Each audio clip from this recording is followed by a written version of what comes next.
It's 5 after, and let me welcome you all to the spring 2022 edition of the O.P. Jindal Distinguished Lectures. I'm Ashutosh Varshney, Director of the Center for Contemporary South Asia, soon to be Saxena Center for Contemporary South Asia starting July.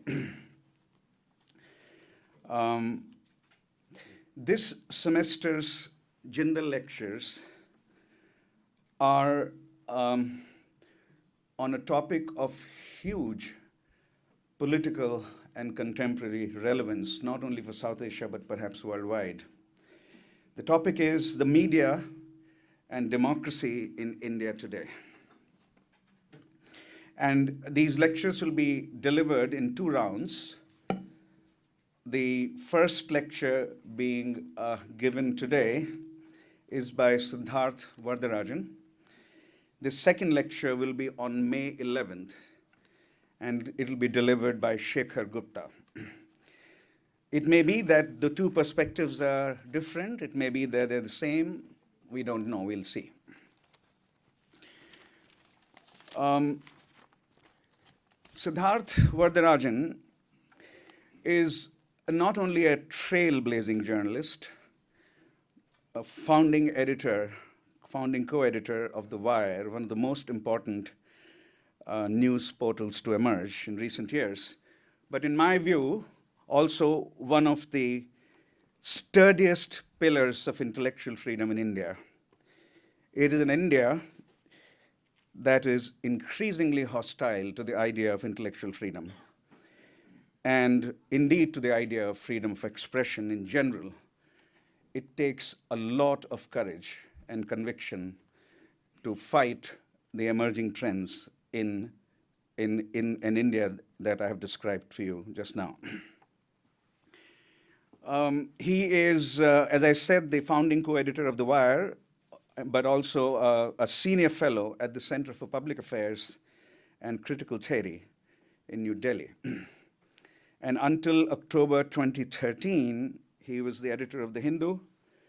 He was an economist by training before he joined journalism. He trained at London School of Economics and at Columbia, and also taught briefly at NYU.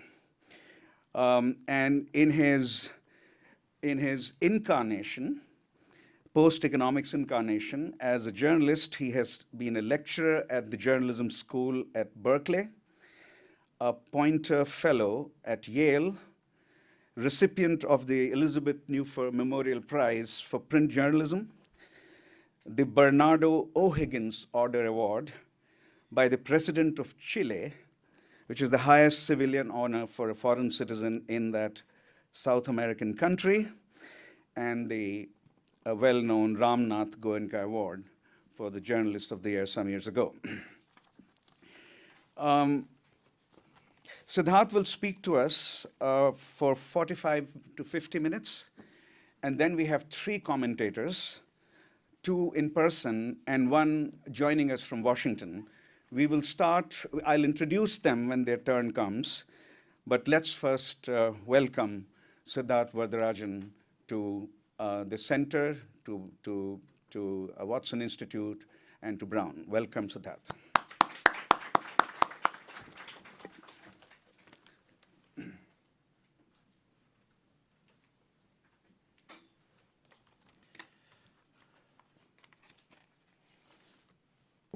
Thank you very much, Professor Varshney, and the entire staff of the South Asia Center and the Watson Institute for all the arrangements and the invitation.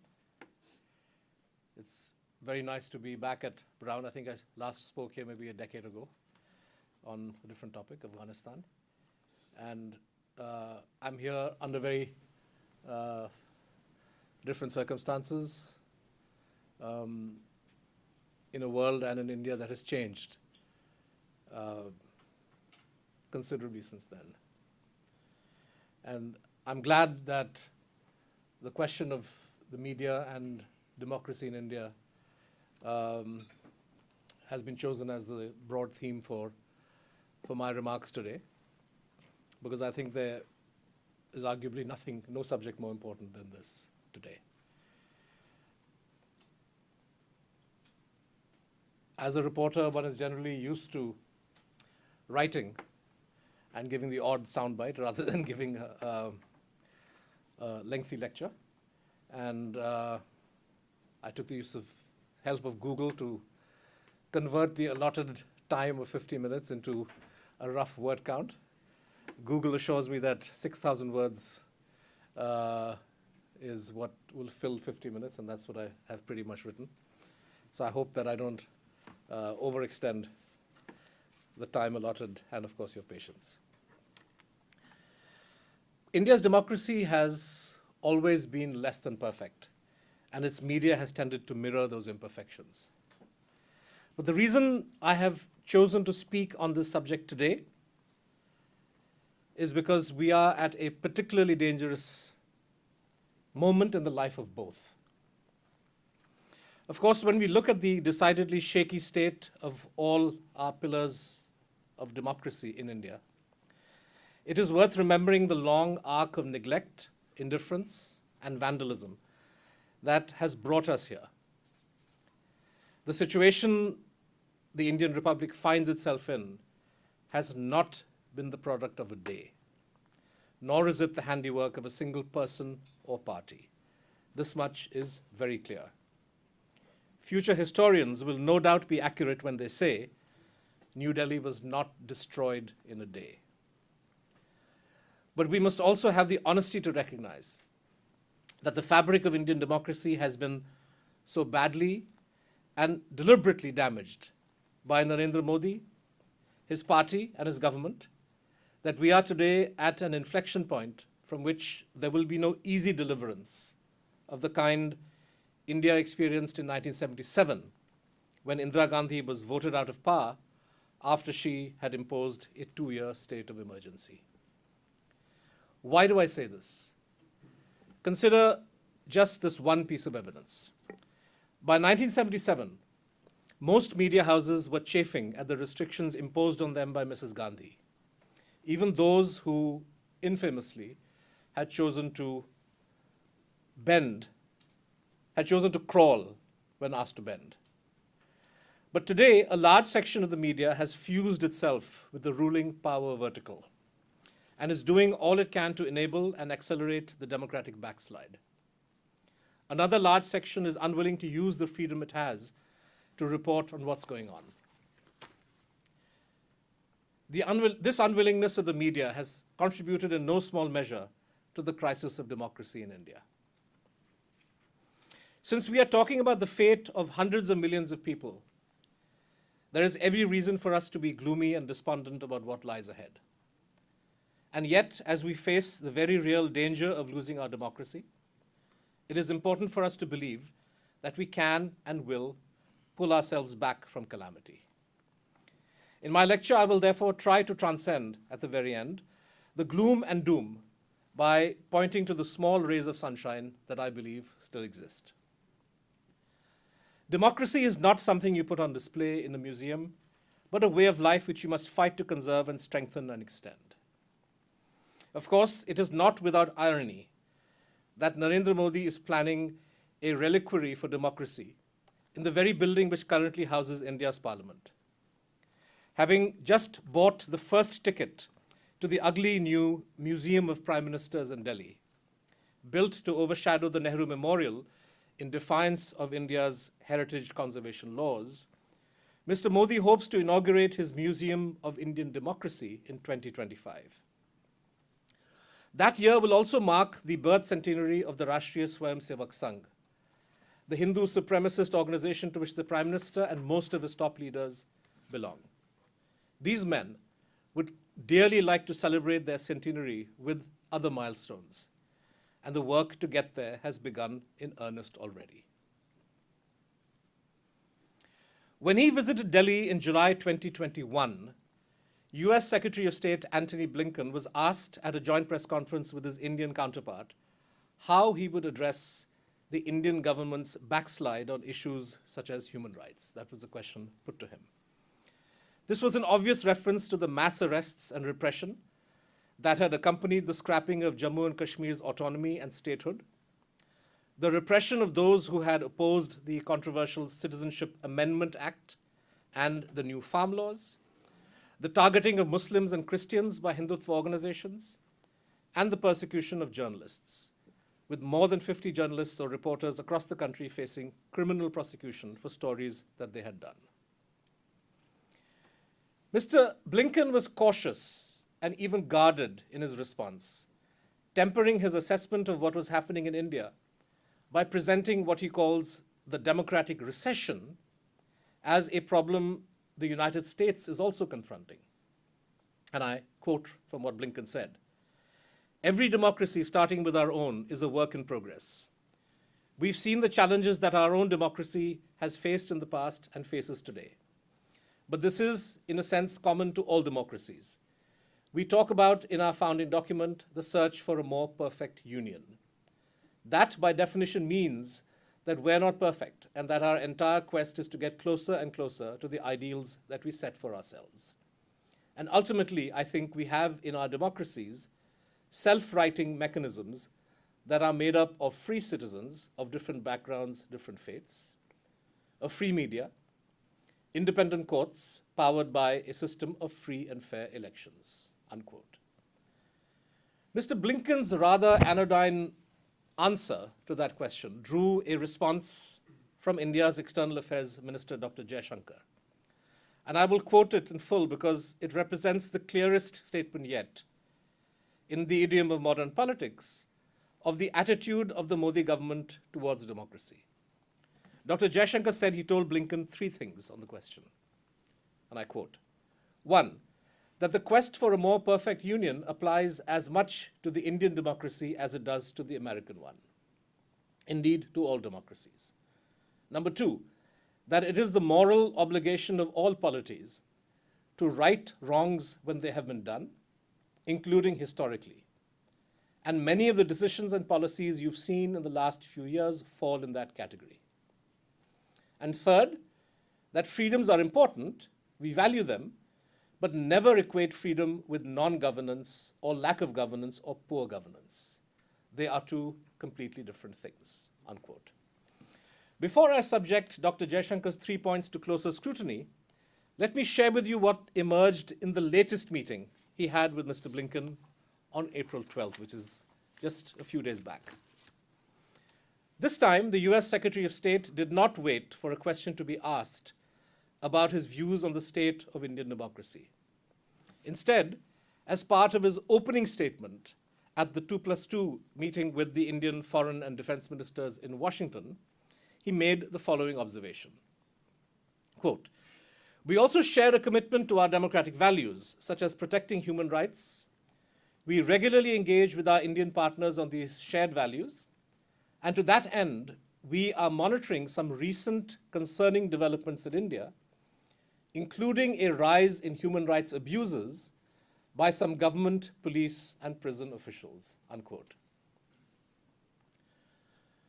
This was a direct rebuke, made sharper by the fact that Mr. Blinken not only referred to a rise in human rights abuses in India, but was open about pointing the finger at the Indian state itself. Dr. Jaishankar's response came a day or two later. He suggested, in response to a question put to him, I think, by PTI, the Press Trust of India, that views of the sort that his American counterpart had offered on India were driven by what he called, quote, interests, lobbies, and vote banks.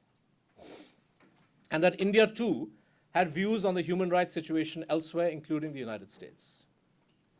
Now, while there is no doubt that the Biden administration, like its predecessors, takes an instrumental view of human rights around the world, Mr. Blinken's assertion linking a rise in abuses to the actions of Indian officials rests on the State Department's own documentation.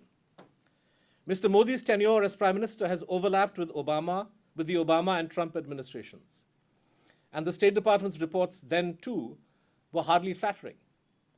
So if Presidents Obama and Trump chose silence in the face of India's deteriorating human rights record, was it because they were driven by a different set of interests, lobbies, and vote banks than President Biden? Or could it be that the scale of violations in India, coupled with New Delhi's refusal to condemn the Russian invasion of Ukraine, has tilted the scales in Washington's mind? My lecture is not about foreign policy and geopolitics, so I will set aside this line of thought and return to the state of India's democracy and media, and also to the 3 points Mr. Jaishankar made in his meeting with Blinken last year. Don't talk to us about human rights and democracy, he had said as his first point, because, as Mr. Blinken had himself conceded, the quest for a perfect union is common to both India and the US. The second point Jaishankar made was that the Modi government has a moral obligation to right historical wrongs, and was doing so through many of its decisions and policies. Now, Dr.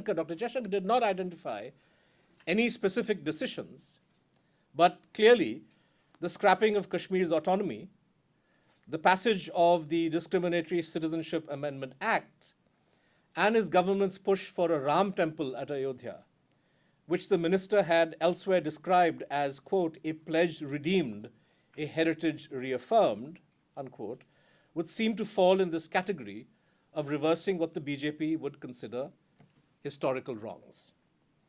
It is a different matter that these decisions and policies have contributed to the violation of people's rights on an unprecedented scale, and to the growing sense of insecurity and vulnerability felt by Indian Muslims. We also know that the rhetoric that exhorts the righting of historical wrongs is part of the armory of Hindutva, which believes India's quest for freedom began not with the advent of British colonialism, but of what they call Muslim rule some 800 years ago. Mr. Modi himself speaks of 1,200 years of slave mentality, quote unquote, which takes us back to the 9th century, some 100 years after the Arab conquest of Sindh. Third, and somewhat cryptically in his comments with Blinken last year, Dr. Jaishankar said that while the Modi government values freedoms, in other words, democracy and human rights, these should not be equated with a lack of governance. The Indian External Affairs Minister was no doubt referring to the laments Mr. Blinken had heard from the civil society activists he had met in Delhi at a well-publicized interaction the same day. The Indian government had already scoffed at the various global freedom and governance indices on which India's ranking has fallen sharply in recent years.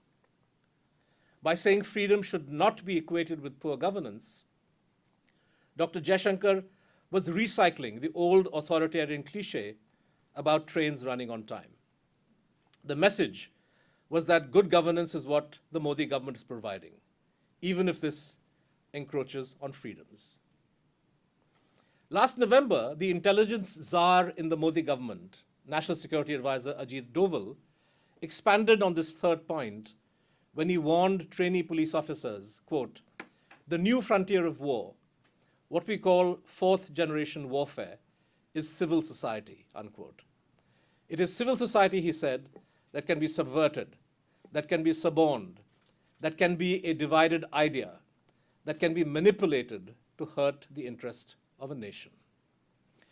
Taken together, what Messrs. Doval and Jaishankar are saying is that the work of civil society activists, human rights defenders, environmentalists, farmers' unions, Dalit and Adivasi activists, women's rights activists, students, and independent media can all be manipulated to hurt the interests of the nation. And that standing up to this subversion, this abuse of freedom, is what good governance and the rule of law are all about. In a nutshell, civil society is dangerously and inherently uncivil. Of course, the official narrative concedes that problems of abuse can still arise. Democracy is, after all, as Jaishankar and Blinken said, a work in progress, a common quest across all democracies. But that India's constitutional institutions are up to the task of resolving these glitches. It is to this claim, so central to our audit of Indian democracy, that we must now turn. Mr. Blinken was being polite and diplomatically impeccable when he spoke of a common quest for a more perfect union in every democracy. So it is hardly surprising that Dr. Jaishankar would latch on to that. To the non-diplomats among us, however, it should be clear that any talk of a common quest is to compare chalk and cheese or steak and dhokla. Like India, the US is sharply polarized politically. And it is true that America underwent unprecedented upheavals in the last weeks of the Trump administration, driven by lawlessness from the very top. In the same way, many of the actions which undermine the basic rights of Indians have also emanated from the political pinnacle. But this is where the comparison wears thin. I'm not qualified to speak authoritatively about the role played by the courts, the Justice Department, the FBI, election officials across India, and the US media. But I can say with full confidence that in India, the role played by countervailing institutions, including the media, in the face of ongoing threats to democracy, has been one of abdication and complicity. And that is what makes all the difference.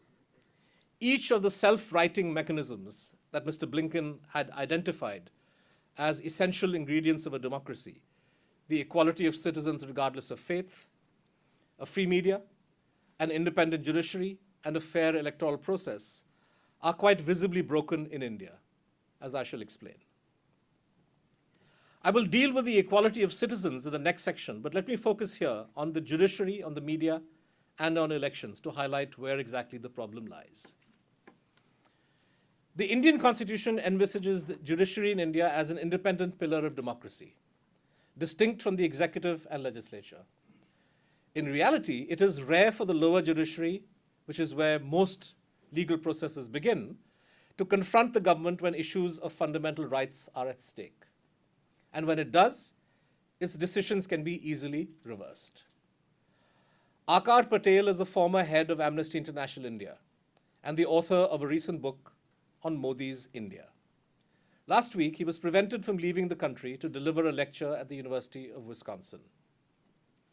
A lower court, in this case a special court that is tasked with looking at the cases filed by the Central Bureau of Investigation, pulled up the government for the arbitrary manner in which it had stopped Mr. Patel and ordered it to allow him to fly out.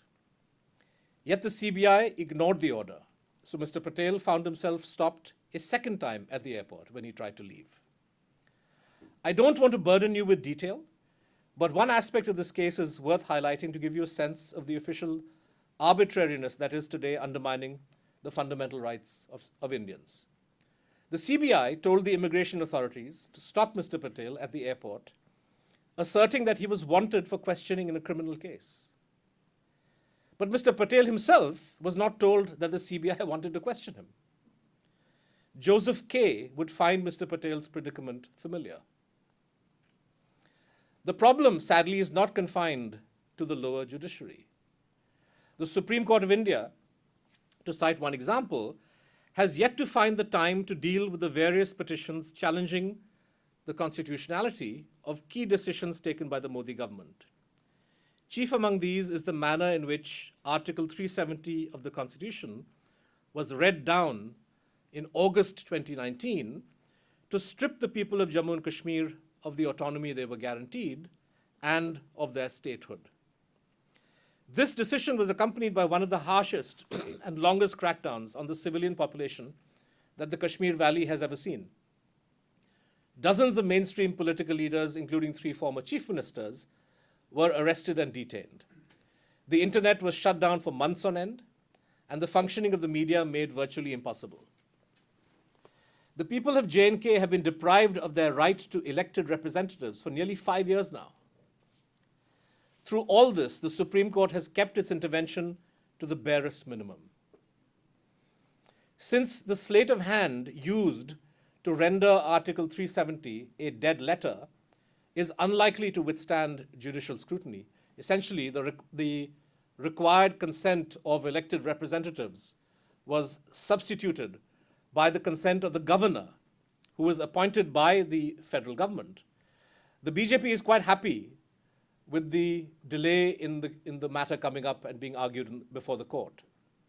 if and when the matter is eventually adjudicated, the court could easily be prevailed upon to conclude that the sheer passage of time has rendered the challenge infructuous, to use the sort of word beloved of Indian judges. I should note in passing that what Mr. Modi perpetrated was not just an assault on the autonomy of Jammu and Kashmir, but on the basic structure of Indian federalism. India is actually the Union of India. And if the Union government, on the basis of its strength in the national parliament, can so easily do away with the very statehood of any state, that it makes a mockery of the federal principle. Can it do to Tamil Nadu tomorrow what it did to Jammu Kashmir yesterday? Certainly, this must have been a question at the top of the mind of the DMK, which was one of the few regional parties to speak out in defense of the Kashmiris on this question.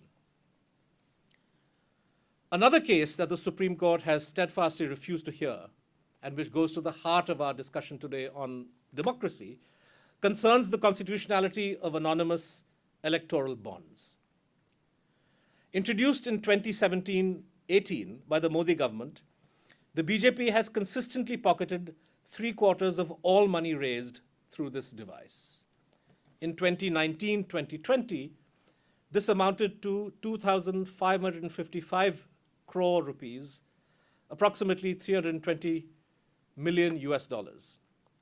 The bonds comprise money donated to political parties by corporations whose identity is kept hidden from the public and from the Election Commission of India, but obviously a company which donates anonymously for the Election Commission and the public's point of view is quite happy to share that information with the recipient of the money. So there's no secret as far as the recipient is concerned. The BJP knows who's giving the money. And this method of political financing, election financing, has been presented by the Modi government as a step towards greater transparency. A petition challenging the anonymous bonds was filed by the Association for Democratic Reforms in September 2017. That's nearly 5 years ago. The Election Commission also submitted an affidavit opposing the scheme, saying that anonymous electoral bonds ran contrary to the goal of transparency in political finance, not rocket science. The last time the matter was heard was in March 2021, when the ADR, which had filed the original case, sought an interim stay on the sale of these bonds because there were assembly elections coming and the ADR did not want anonymity to drive the elections in terms of financing. Sadly, the court refused to grant a stay. By then, however, the Election Commission appeared to have had a change of heart. It now opposed the call for a stay and also declared that it supported electoral bonds, but only wanted them to be more transparent. Even though the threat that anonymous electoral bonds the threat that these bonds pose to free and fair elections is obvious. A ruling party can strike deals with corporates for generous donations in exchange for favorable policy decisions without the public having any idea of where its money is coming from. Yet the Supreme Court has refused to expedite hearings on this crucial matter. Just last week, however, Chief Justice of India Ramanna, who was, I think, 2 months away from retirement, gave an assurance that the court would soon take up the matter of electoral bonds, but you wonder why this has been kept pending for nearly 5 years. The Election Commission's apparent U-turn on electoral bonds is also of a piece with its blatantly partisan monitoring of compliance with election law when it comes to violations by prominent members of the Modi government and, of course, by Mr. Modi himself. During the 2019 general election, the Election Commission sat on complaints that had been made against Mr. Modi for his use of anti-Muslim messaging during the campaign. For example, he had mocked Congress leader Rahul Gandhi for standing from Wayanad in Kerala, a constituency, Modi said, quote, where the minority is the majority.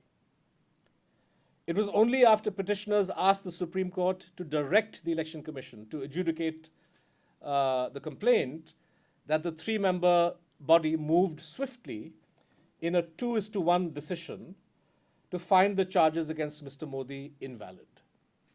And even then, the Election Commission refused to pass a written order. It was simply a one-line statement dismissing the complaint.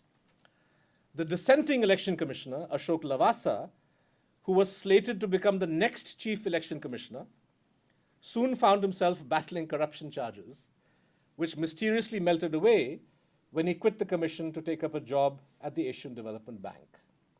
I should add that when The Wire investigated the use of Pegasus spyware in India, we found Mr. Lavasa's number in the leaked database of probable targets. As if the Supreme Court's indifference and the Election Commission's complicity towards the subversion of democratic norms by the government were not bad enough, the use of Pegasus against leaders of the opposition in the midst of crucial election campaigns tells us how unlevel the electoral playing field has become. This is in some ways even worse than the Watergate scandal, because unlike Watergate, the surveillance and spying on the opposition was conducted using public funds and using government officials. Which brings us to the media and the government's treatment of political freedom as a source of subversion, because Pegasus, as we shall see, was majorly also used against the media.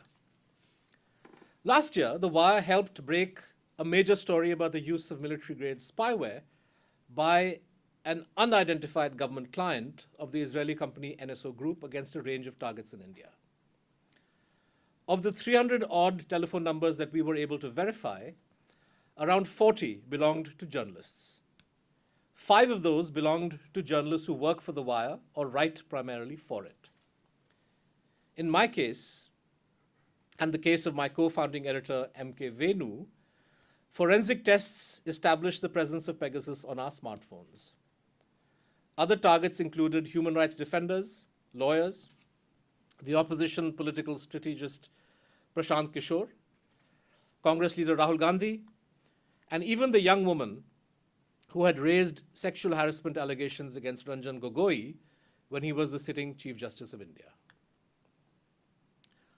The Modi government has refused to confirm or deny its use of Pegasus, but the Supreme Court rejected the government's claim or attempt to duck an investigation on the grounds of national security.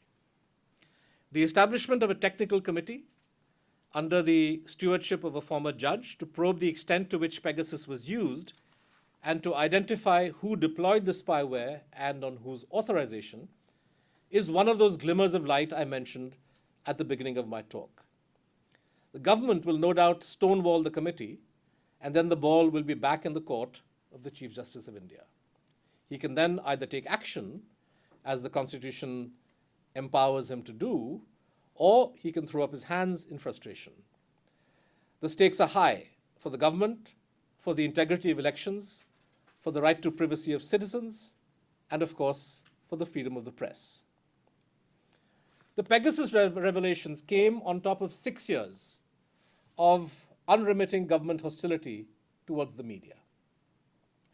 The period has seen a refusal by the Prime Minister and his office to respond to questions from the press in a structured and transparent manner, a marked departure from the practice followed by his predecessors. Mr. Modi famously has not held a single press conference in the 8 years that he's been Prime Minister. Manmohan Singh, I think, held 3 or 4 large press conferences in Delhi, but he frequently interacted with journalists on his various tours abroad. Mr. Modi provides no opportunity for journalists to be able to ask him unscripted questions. Mr. Modi and other government ministers also do not consent to be interviewed by any journalist or platform that is likely to be independent and want to ask follow-up questions. Ministers routinely use invective against journalists, like the word prostitute coined by General V.K. Singh, who was a minister in the Modi government. BJP supporters, driven in most cases by the party's IT cell, troll journalists, especially women, and subject them to vile abuse. Earlier this year, The Wire reported on the BJP's use of a hidden app called Tech Fog, which is capable of gaming social media trends, hacking inactive WhatsApp accounts, and trolling opponents of the government on an industrial scale, complete with a drop-down menu for paid operatives to select, if they so wish, body parts of women reporters they wish to highlight in order to be especially abusive.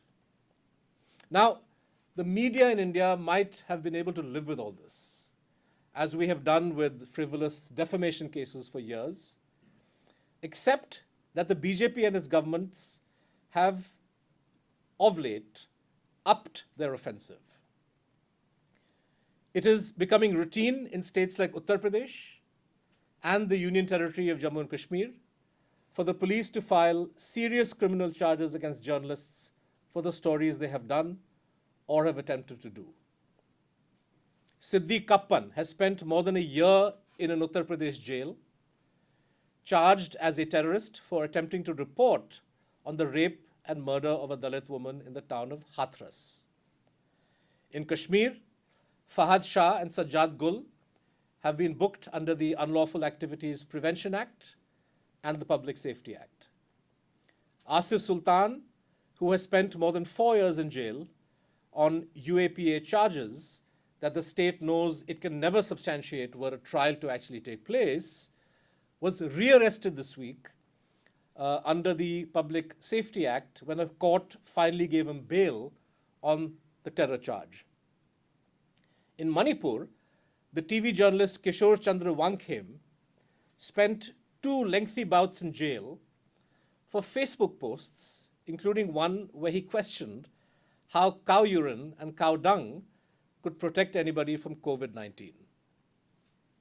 He was arrested under the National Security Act, which is one of those detention laws, one of those laws which empowers a state government to detain people without charge, without formal charge. And it took him several weeks of fighting it out in the courts before his release was ordered. It took the Andamans and Nicobar Islands-based journalist Zubair Ahmed 17 months to get the Calcutta High Court to quash the serious offenses he was charged with for a tweet in which he had asked the police, the Port Blair police, why they had quarantined a family simply because they had spoken to a coronavirus patient on the telephone. I can go on and on at sickening length, giving you examples. Unless you think this is a problem of the boondocks, remember that it was the police in New Delhi, the capital, which filed a case of sedition, no less, against senior editors Mrinal Pandey and Rajdeep Sardesai and others, simply for reporting that a farmer who had died during a protest in January 2021 had been shot. I should add that The Wire itself and me personally, we face something like 5 criminal cases filed by the Uttar Pradesh police, all of them linked to stories that we have done which the police or the state government disapproves of. Though the burden of this criminalization of journalism is largely falling on freelance reporters or journalists working for smaller outlets, the big media has trimmed its sails. Proprietors are either risk-averse or subsist on business models which depend on government goodwill. Some, like the owners of Republic TV, Zee News, India TV, and Sudarshan TV, are ideologically committed to the BJP's cause and derive considerable advertising support from the establishment. English newspapers tend to guard their own freedom, but government views in the form of puff pieces and op-ed columns are much more common today than they have ever been in the past. The Modi government has been least successful in managing the digital news media, a lament made openly in a group of ministers' report on the government's communication policies. And this report was leaked about a year and a half ago. In response to its inability to subjugate the digital media, the government has taken two measures. First, it introduced a cap of 26% on foreign investment in digital news. Earlier, there was no cap. And it also made approval of this FDI subject to government permission. In other words, any project involving proposed FDI, even up to the limit of 26% in digital news media, is subject to approval on a case-by-case basis. So totally ad hoc and depending on whom the government wants to favor. Secondly, the government has introduced a new set of guidelines known as the Information Technology Rules 2021, which give the government the right to order the taking down of content if an interministerial committee of bureaucrats finds inappropriate. The Wire and other news platforms have challenged these IT rules, and there is now a stay on the operation of its most obnoxious sections. But the ball remains in play, and the peril continues. As a journalist, I am naturally worried about the future of media freedom, given the current trends. Our hope is that the judiciary, which has battled for a free press in the past, will continue to be an ally in freedom. What I am less sanguine about is the growing coarseness and communalization of public discourse in India, and the failure of the courts to act in a way that sends a clear and unambiguous message towards those actively promoting religious bigotry, especially against Muslims. And that's what I want to turn to next. Shortly after a visit to Germany in 1936, the great American public intellectual W.E.B. Du Bois made a telling observation about the persecution of Jews by the Nazi regime. As someone who had seen and written about the racism to which African Americans in his own country were subjected, Du Bois zeroed in on what he believed was a key difference.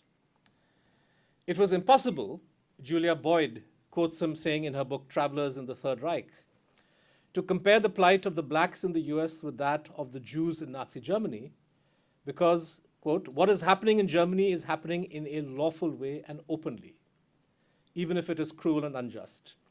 But in the US, the Negro, he said, is persecuted and repressed secretly in flagrant violation of the laws. Du Bois was not making light of one method of oppression, but rather noting, presciently as it happens, that persecution elevated to the level of law marks an inflection point that should not be ignored. I was struck by Du Bois's comment because in my own assessment of the plight of religious minorities, especially Muslims in India today, this shift from being, quote, repressed secretly in flagrant violation of the laws to a cruel and unjust targeting and persecution that is, quote, happening in a lawful way and openly is occurring before our very eyes. I have edited a book, Gujarat, The Making of a Tragedy, about the anti-Muslim violence in Gujarat that Narendra Modi presided over in 2002 as Chief Minister of the state. The book was conceived as a permanent public archive of a crime that had unfolded with great intensity over a wide area and lasted a few days. The 1984 massacre of Sikhs, presided over by the Congress Party when it was in power, has also been documented, though not with the same degree of detail. Both of these incidents represent the high water mark of what Paul Brass has called the institutionalized riot system. The killings happened because the party in power willed them. The aim was to polarize society, mobilize Hindus, and strike permanent fear in the hearts of the targeted minority. The police served as ready accomplices through various acts of omission and commission. It is true that the main culprits all escaped punishment. Yet, the violence unleashed against the Muslims of Gujarat and the Sikhs of Delhi was flagrantly illegal, and key instigators, especially top leaders, were careful to remain in the shadows. Today, the primary impulse behind the riot remains, but the system has undergone a change of technology. Instead of a short, intense bout of large-scale violence in a geographically confined area, the preferred method is to terrorize with 1,000 cuts. The field is cast wider, much wider, and the operation is conducted on a more or less continuous basis. Most importantly, the BJP's strategy now is to persecute the Muslims in a lawful and open way. In some cases, this means the use of new statutes or the retrofitting of existing laws. It also means weaponizing the law through so-called private complaints against Muslims that the police are quick to pursue. The arrested individuals then have to struggle to find lawyers who will take up their case and get them bail. Consider a recent example. Kuthma Sheikh was arrested in Bagalkot, Karnataka last month for a private WhatsApp status message on Pakistan's Republic Day, which simply said, "May God bless every nation with peace, unity, and harmony." She was arrested on the basis of a private complaint by a man who is believed to be linked to a local Hindutva organization. The charges invoked were two sections of the Indian Penal Code, which deal with creating enmity between groups on the basis of religion, race, etc. When asked why they had arrested the woman for such an innocuous message, the police said, quote, "We received a complaint that the post was provocative and aimed to cause friction in society. Since the uploader's intent is not determined, we are still investigating the matter," unquote. Hindutva activists pressured the local Lawyers Association to refuse her representation, claiming that she was anti-national. Kuthma Sheikh eventually made bail, but not before spending 2 nights in jail. This is one Muslim woman's story, but there are dozens of such cases in India, mostly in BJP-ruled states. Instead of investigating Kuthma Sheikh's intent behind such an innocuous post that he could clearly see was harmless and not likely to cause any kind of violence, the inspector never paused to wonder whether it was the intention of the complainant which warranted probing. This is because he understands the new system. In the old riot system, he knew he had to look the other way when pro-government activists attacked someone. He didn't need to be instructed to do this. His inaction was instinctive. In the new system, the inspector knows that his role is to throw the law book at any quote-unquote anti-national element whom the Hindutva activists point their finger at. Sometimes when the activists go too far and kill or seriously injure someone, the police will file countercharges against the victim, as happened in the case of Akhlaq, perhaps the first victim of cow vigilantes in North India a few years ago. The new system works well because it enlists and empowers vigilantism by Hindutva foot soldiers and introduces a permanent element of uncertainty into the lives of Muslims who must now carefully consider whether their well-being could be jeopardized by what they eat or wear, read or post, say or do. The goal is the erasure of the Muslim as visible individuals, as a collective, as a cultural or geographical marker. The erasure of place names in Delhi, Uttar Pradesh, and Madhya Pradesh. The ludicrous assaults on Urdu. The attempt to ban the hijab from schools. The calls for the social and economic boycott of Muslims that have gathered steam in the aftermath of the communal propaganda launched during the pandemic. The targeting of halal certification on meat and other products. The constant attempts to reclaim Muslim and Islamicate monuments as Hindu. The aggressive politics of taking Hindu religious processions through Muslim neighborhoods as a means of supposedly reintegrating them with India. And the summary demolition of Muslim property seen recently in Khargone in Madhya Pradesh are all part of this process of erasure. The Sangh Parivar sees these moves as the righting of historical wrongs, to use Dr. Jayashankar's phrase. Some Hindutva leaders, notably Yati Narsinghanand, routinely call for the mass killing of Muslims and the eradication of Islam. All of these provocations, and I want to underline this, lest you think that this is some fringe, all of these provocations have received explicit or implicit support from elected officials and leaders of the BJP. More significantly, they have never been condemned by a Prime Minister who claims he stands with all Indians. The process of erasure represents only one aspect of the open and lawful persecution of Muslims in India today. But there are laws which have explicitly marked out Muslims as subjects for punitive action. And this represents a dangerous new turn in Indian politics. I wonder how many people in our audience today know that when a Muslim man abandons his wife, in other words, fails to divorce her properly as per law, he can actually be imprisoned.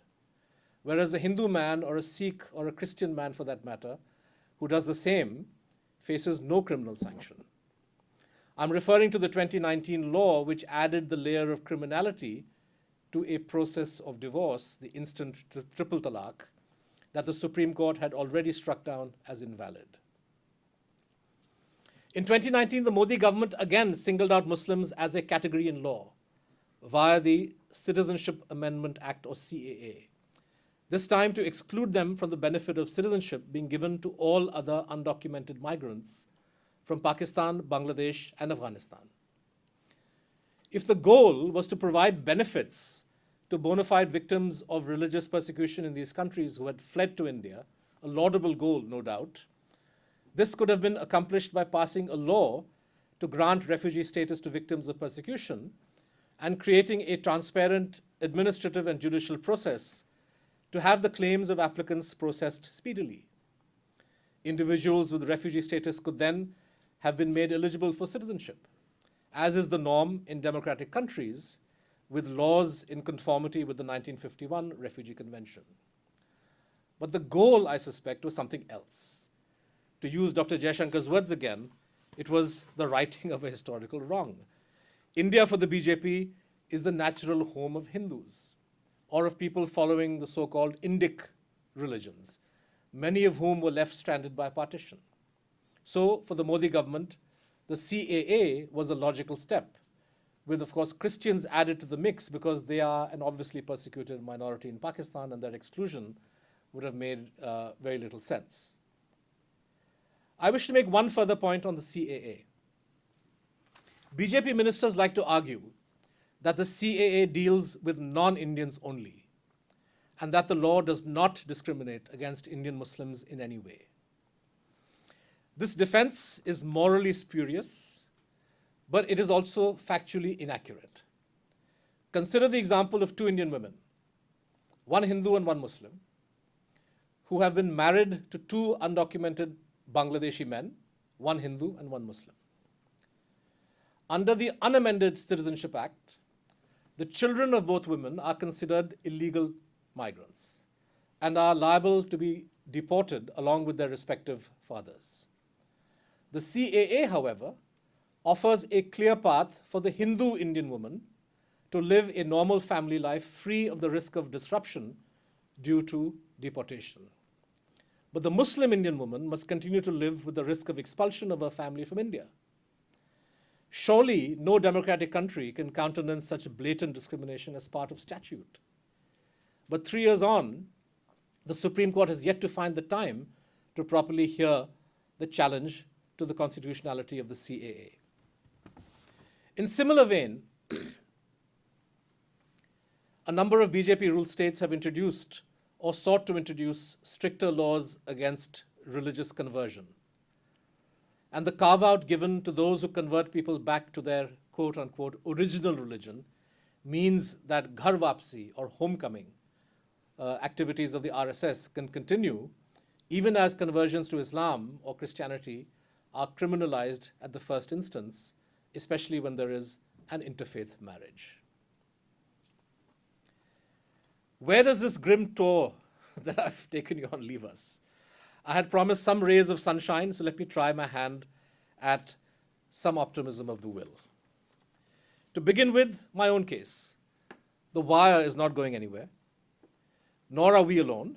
There are dozens of media platforms, especially websites, and some newspapers and TV channels, which doggedly pursue the path of independent journalism. There are thousands of gutsy freelance reporters, and I want to especially salute all those who are working in Jammu and Kashmir, who refuse to be intimidated, even though they are in many ways the most vulnerable. Video content on YouTube has created a whole new audience and market for news, especially when some of these videos get circulated through instant messaging apps like WhatsApp. This has challenged the monopoly and the bias of big media. Digital news viewing gives audiences the freedom to customize their preferences, and we find that there is a growing demand for professionally reported output from independent media channels.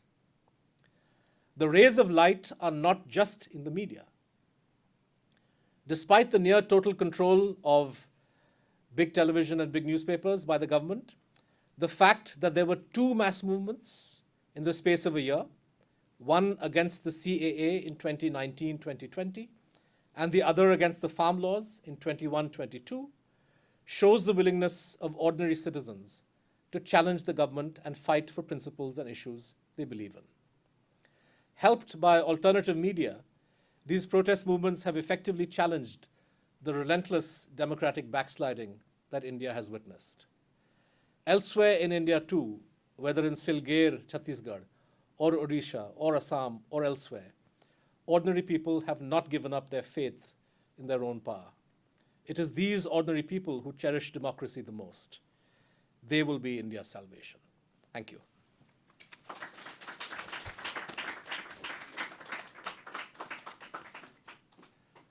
Actually, you want me to be here?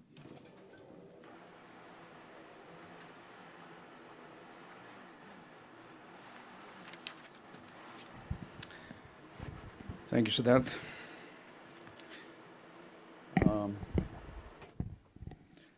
I'm sure the discussion will be thought-provoking after this stellar lecture.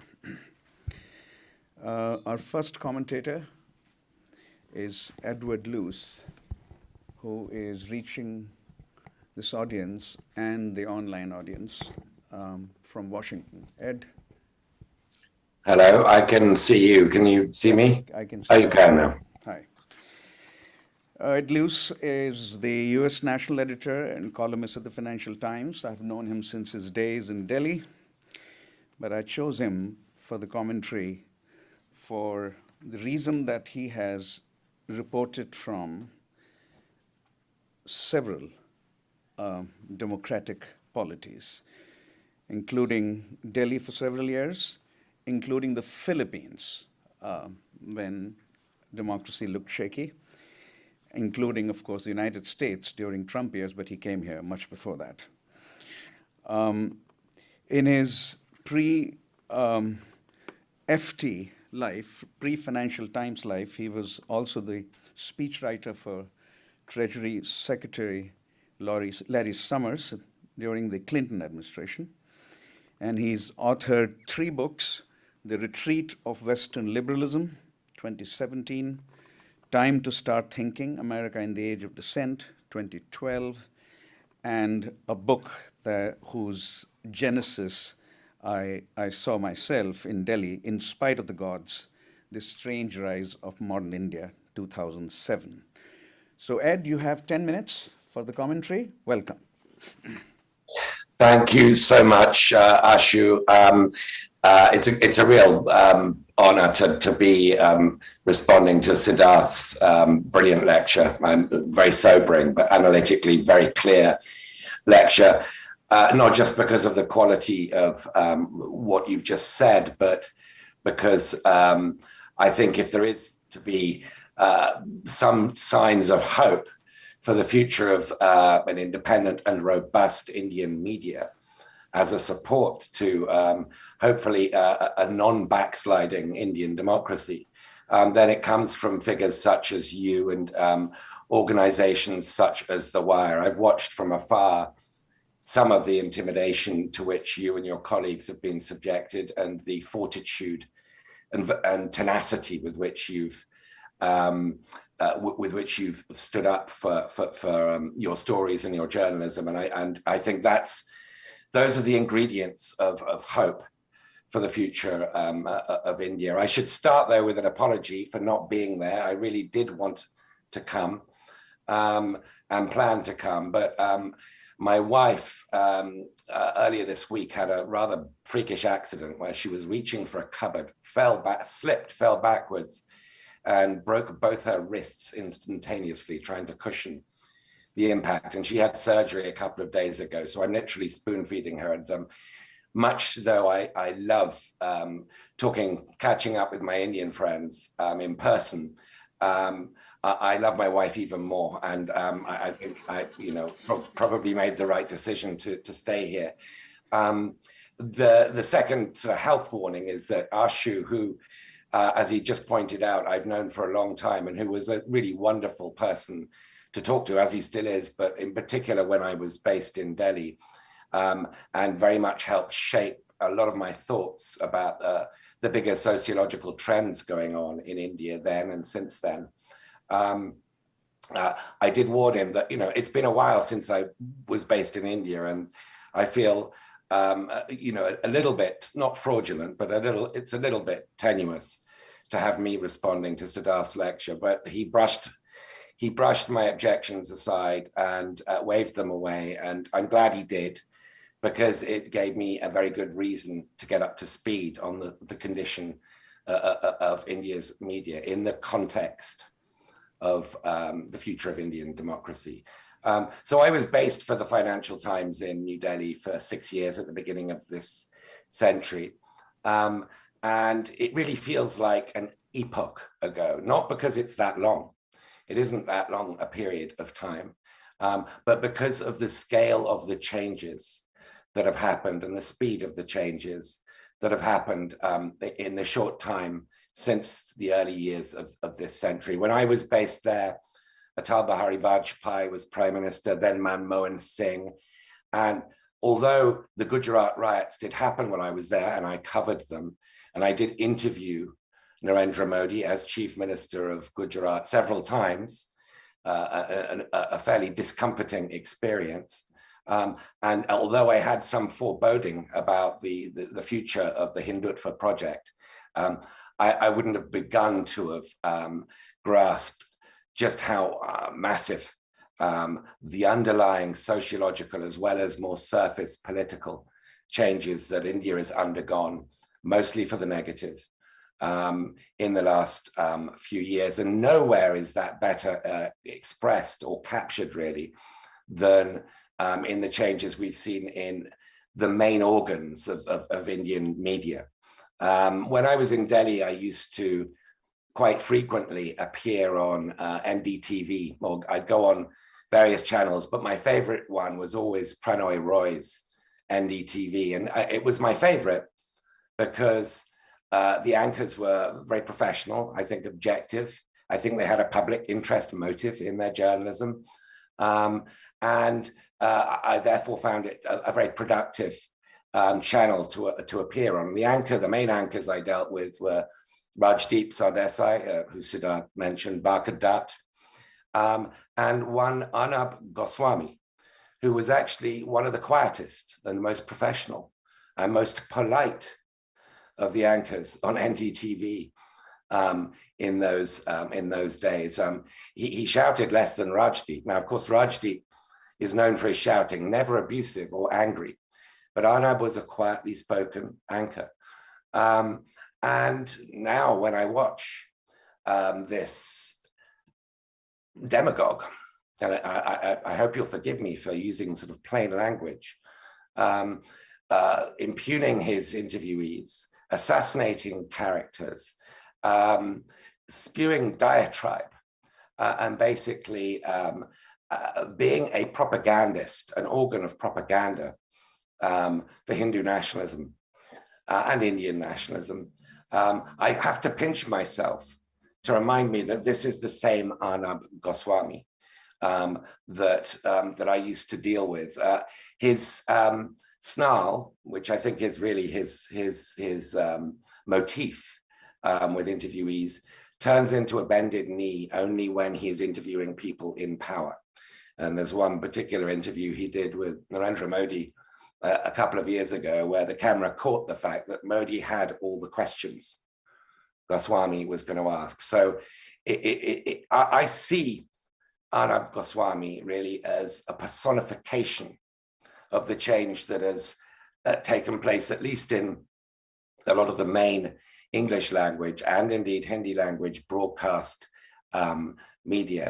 Now, people talk about Goswami as being the Tucker Carlson of Indian broadcast media, or the Sean Hannity or the Bill O'Reilly. And I think there's certainly something to that, but I think that understates his significance as a media figure. He, in the United States, Fox, of course, has all these, I think, very baleful influential anchors whose effect on American democracy is not good. But there are other channels. There are plenty of other networks and cable TV stations with very different points of view. In India, that's becoming less the case over time. The Arnabification, if you like, of Indian media is a very disturbing side, and it's not just confined to English language broadcasting, which of course only reaches a minority of Indians. It's there in the Hindi channels. It's there. This style is there in the print media in all languages, and of course in social media, really in a big way, where BJP bots, I guess, sort of give us a real-time demonstration of Gresham's law, the bad driving out the good, with extraordinary ferocity and efficiency.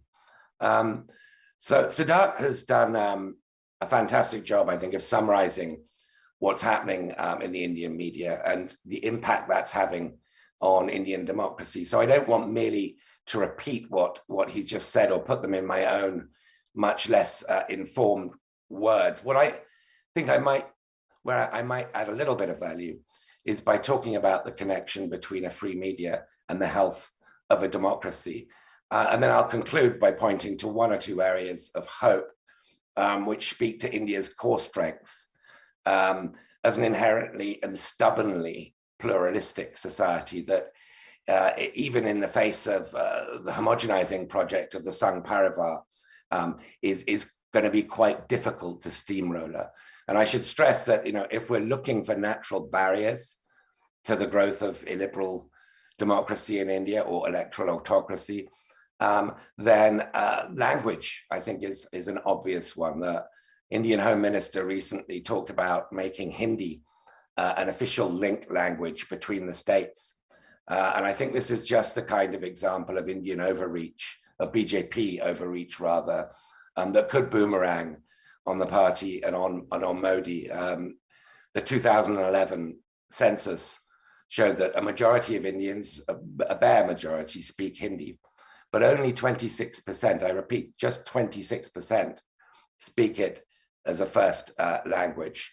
So the tradition of linguistic identity is, I think, a natural bulwark, particularly in the South, against the larger Hindutva project. But let me talk a little bit about media and democracy. So in recent years, I've been watching, along with many of my colleagues, and I'm sure many of you, the fate of Viktor Orban's Hungary. Viktor Orban, of course, is the man who coined the term a liberal democracy and is the resident strongman, a Putinista, in the European Union. And he's really perfected the model of a liberal democracy. And the first steps that he took are ones that people are now becoming very familiar with in India, which is to demolish really any serious independent media. And the methods that Orban used and has essentially completed this project are, again, very familiar to people in India. The government withdrawing advertising from critical media outlets, tax raids and audits on the companies of proprietors who also own critical newspapers, harassment, detention of independent critical voices in the media, and the pressure on the private sector and on businesses to withdraw advertising from them. This is all mostly fairly peaceful. You're not seeing gulags, you're not seeing mass detention, you're not seeing the direct closure of newspapers. You do sometimes see spurious removal of broadcasting licenses, but generally it's done in a very 21st century way through pressure, consistent pressure.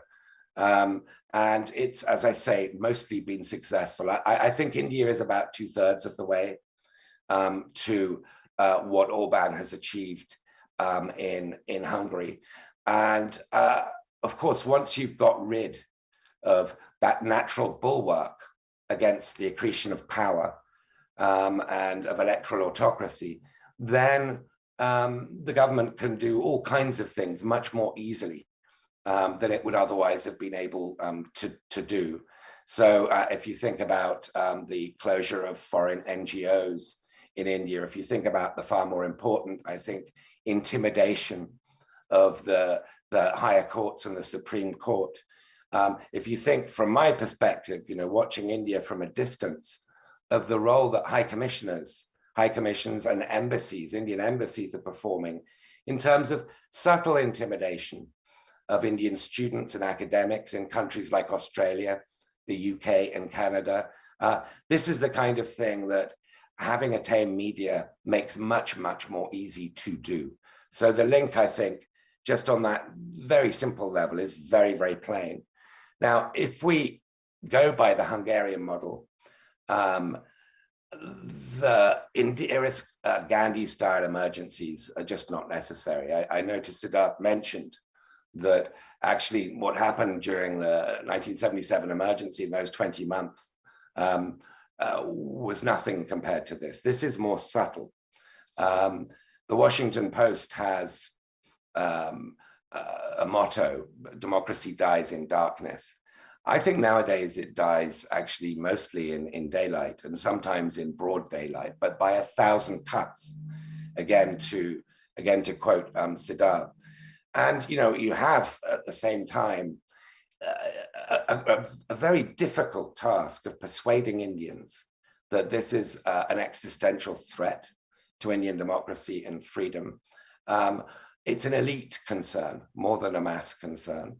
And Modi has been very skillful at providing material security and goods to India's poor, but a welfarist dimension to the Hindutva project, a lot of it borrowed from Congress, health insurance, a minimum sort of basic health insurance for the very poor, toilets, secure toilets, security for women, various cash handouts, administered far more efficiently than Congress ever did. So the chances, of really panicking the Indian people amidst this sort of incremental squeezing of the Indian media is, I think, pretty slim. Now, I try and keep up with what's happening in India by talking to my many Indian friends. Some of them travel through here. Occasionally, I go there, although not since the pandemic.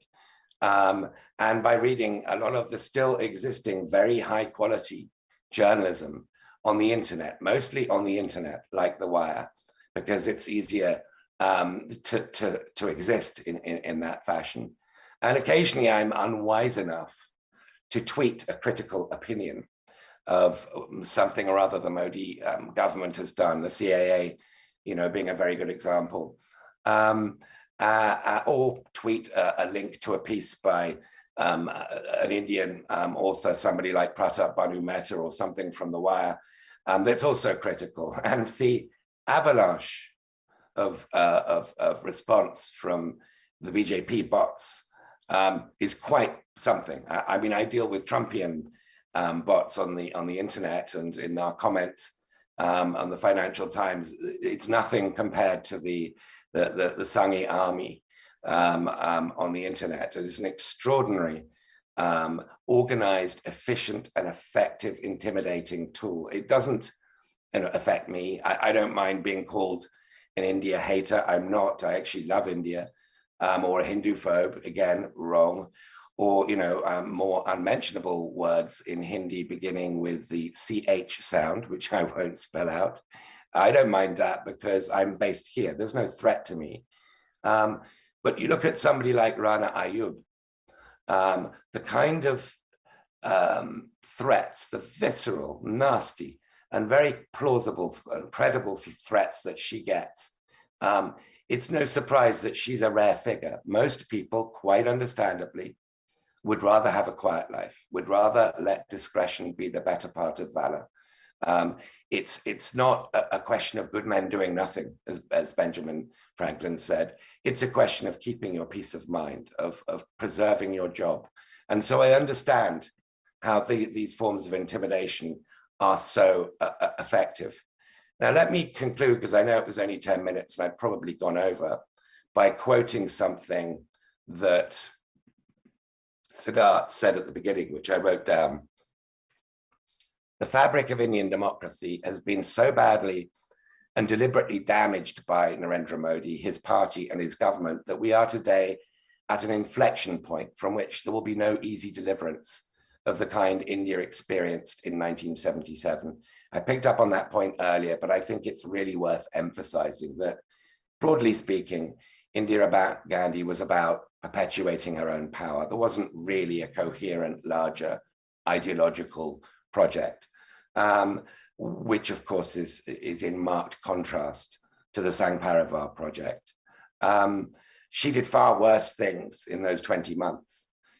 Mass detention of opposition figures, closing of newspapers, of course, the forced sterilization campaigns, the slum clearance, etc. She did far worse or more egregious things in those 20 months than Modi's done since 2014. But that's what worries me the most. The Hindutva project is a profoundly illiberal and ultimately undemocratic long-term project. My friend, with whom you'll all be familiar, Ram Guha, I think with deliberate mischief, described it as the goal of creating a Hindu Pakistan, guaranteed to stir up the BJP bots. But it's as sophisticated as Indira Gandhi was crude. Modi doesn't need to suspend the constitution to achieve his aims. He doesn't need to directly close publications or broadcast channels for the most part. He can do this, if not in broad daylight, then with a subtle tap on the shoulder behind the scenes, and gradually, incrementally, what we saw as inherent to India's vibrant pluralistic tradition suddenly becomes something rather rare and precious and increasingly difficult to see. So I'm going to end by saying I'm really, honored that you'd asked me to join this discussion, and particularly to follow Siddharth, who's the personification of what we need to be seeing in India more of. And so thank you for having me, and I'm sorry I couldn't be there or cheer you up with the words that I've just given you. Us and for your remarks, very careful remarks.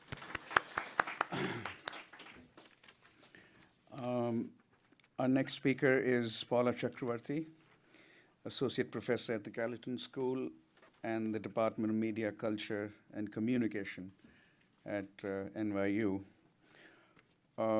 She has, in her career, worked a lot on media. And the books I want to mention are Media Policy in Globalization, 2006, Global Communications, 2008, Mediatized Populisms, 2017, Infrastructures of Empire Towards a Critical Geopolitics of Media and Information, 2016. She serves on the executive board of NYU Association of University Professors and is also affiliated faculty at the Asian Pacific American, all in slashes, Institute at NYU. Paula, the next 10 minutes are yours.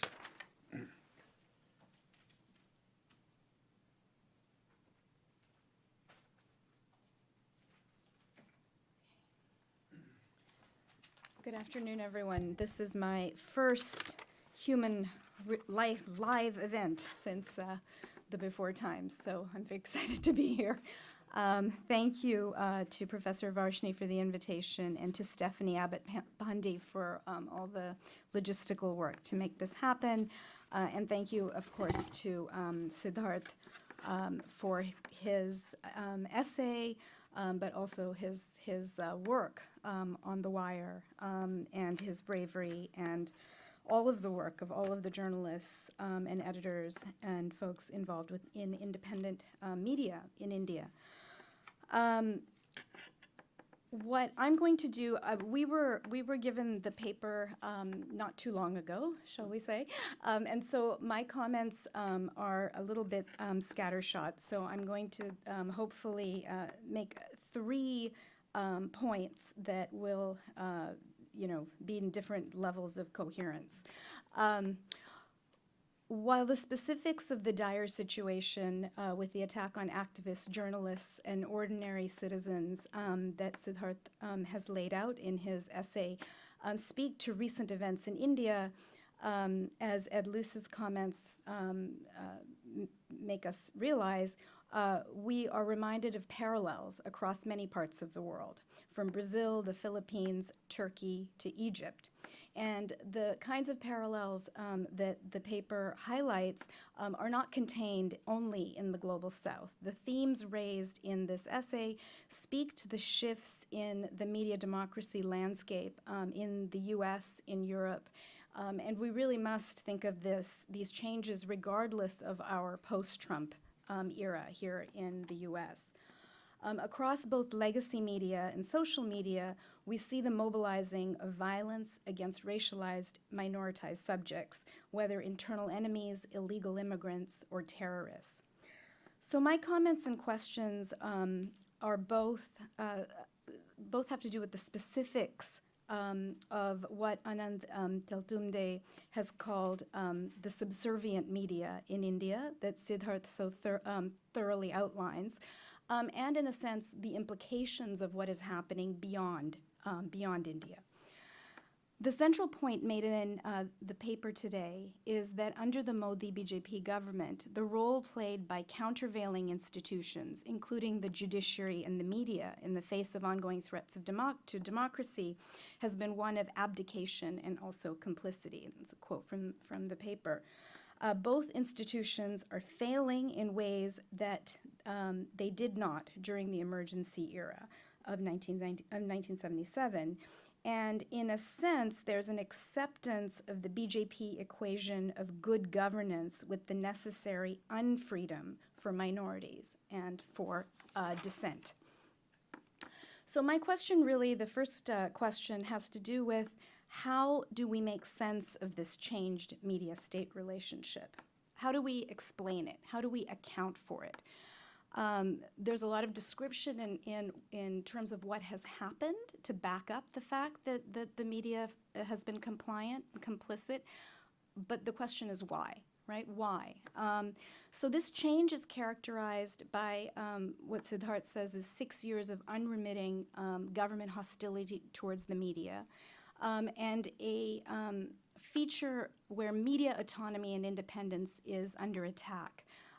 He lays out in a terrifying detail the kind of criminalization of journalism that's largely falling on freelance reporters and journalists working in non-English language media outlets and smaller news outlets, and the ways in which big media has, as he says, trimmed its sails.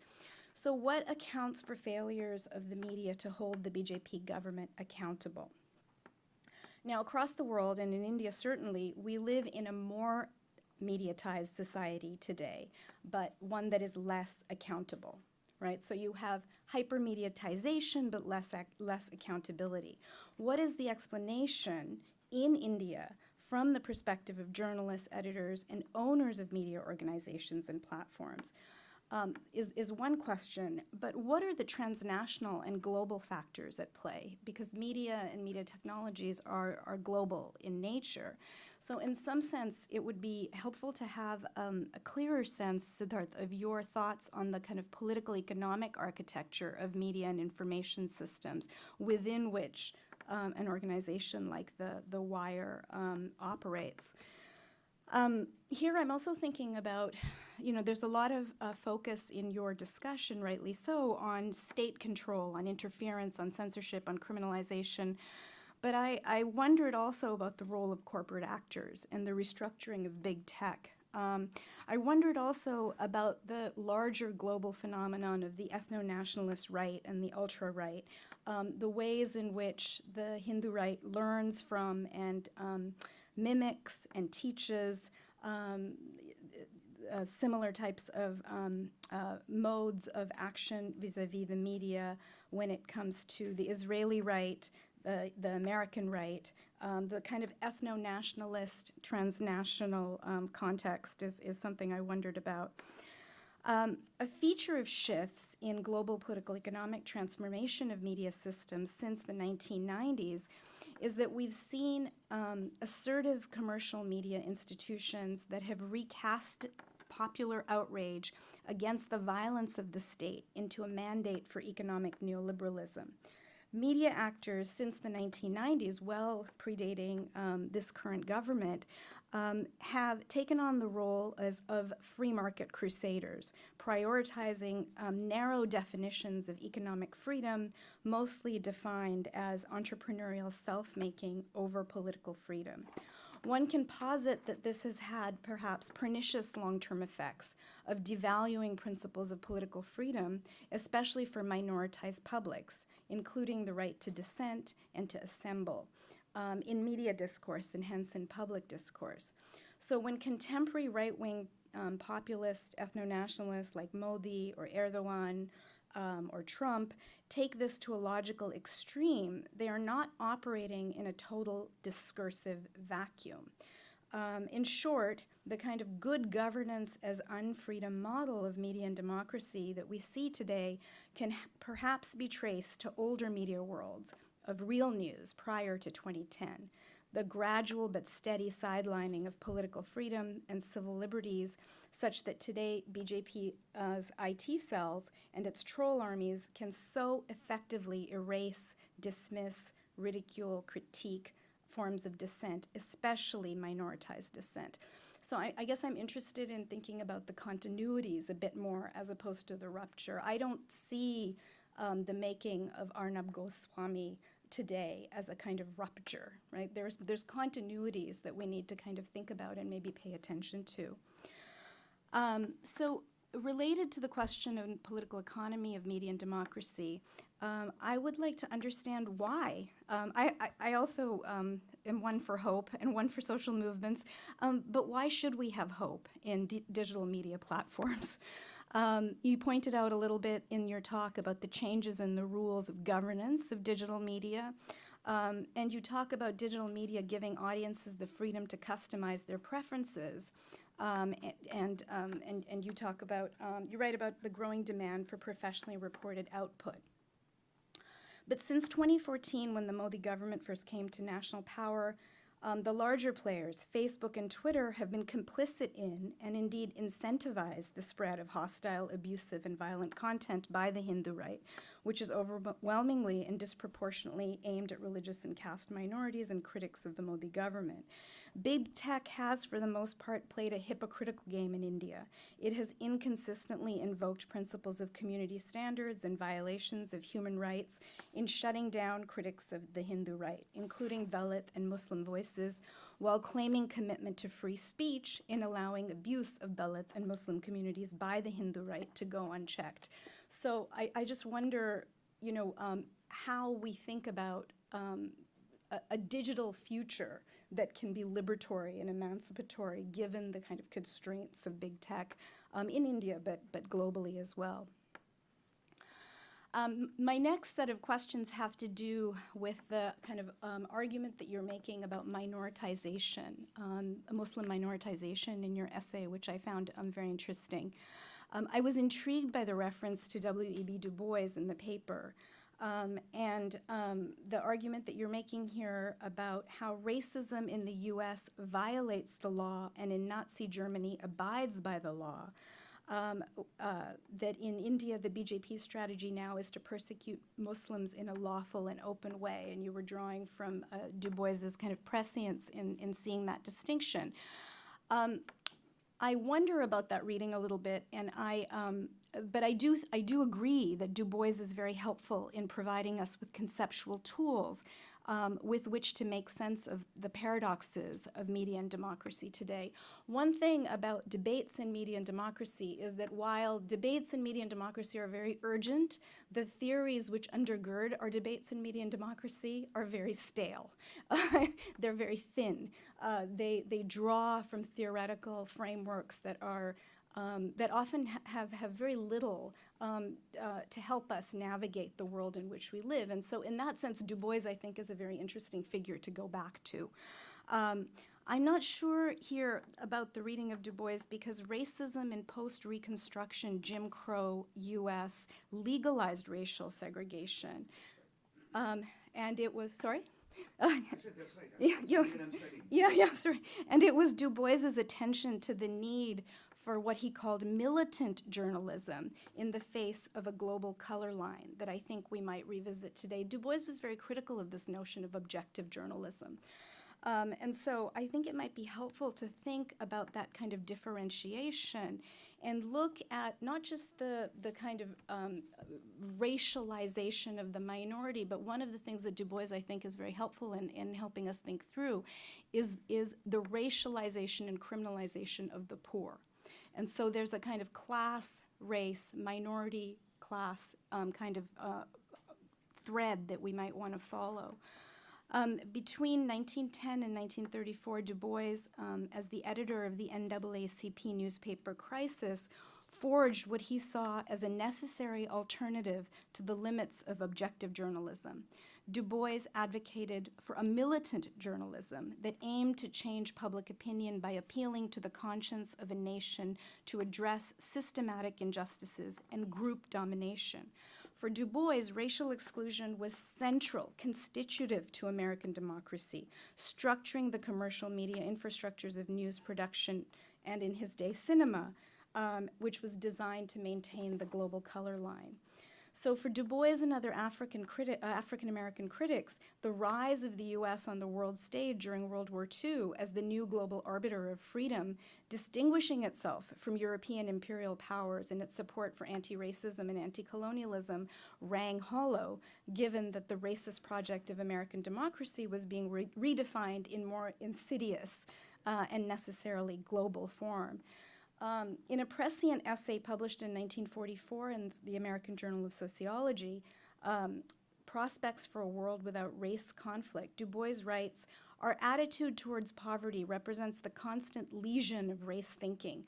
The turn towards Keynesian economics and redistribution in the US and Western Europe meant that the abolition of poverty was now imaginable for whites but remained unthinkable for the majority of the world's racialized and disposable poor, despite their political freedom from direct colonial rule." And I think there's something here about racialization of poverty that might be helpful in thinking about the current moment in India. Finally, a last point that your paper made me think about has to do with how we're sort of thinking through, again, the theory of democracy that undergirds our discussions about media freedom and democracy. And here I come to your argument or your hope, and all of our hope in a sense, that the power of the Hindu nationalist grip over the state will be challenged by ordinary people, as we see in the movements of the anti-CAA protests. I was last in India, January 2020, in Kolkata, and went to some of those protests and was really moved not just by the protests but the form of the protests, and of course the farmers' protests. More recently.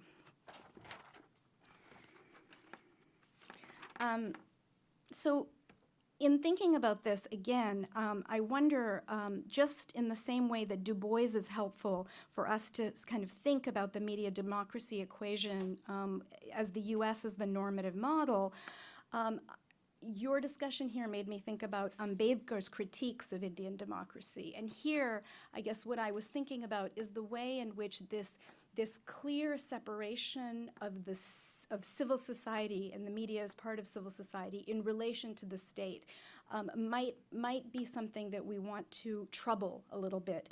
Ambedkar, who we might think of as having a more radical theory of democracy, here I'm drawing on the work of a young scholar named Hari Ramesh, who makes the kind of argument, oh, am I out of town? I'm out of time. Who makes the kind of argument that there's a sort of pathological imbrication between caste society and representative institutions.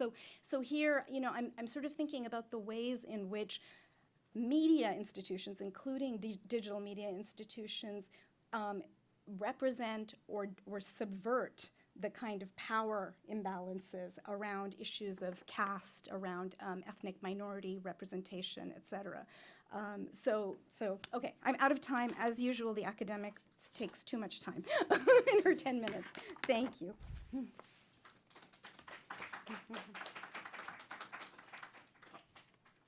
May I ask John or Grace or Stephanie whether we can go beyond 4 o'clock? To draw this to a close at 4 will be intellectually hugely unjust. Can we, Finn, can you help me? Yeah. If we can technologically, John is there. If we can go, let's say, till 4:10, let's draw a line at 4:15. How about that? Yeah, we have another stream at 4:30, so we can't go past 4:15. We can go till 4:15. Thank you, John. Yes, and that brings the notion of intellectual justice back. Okay.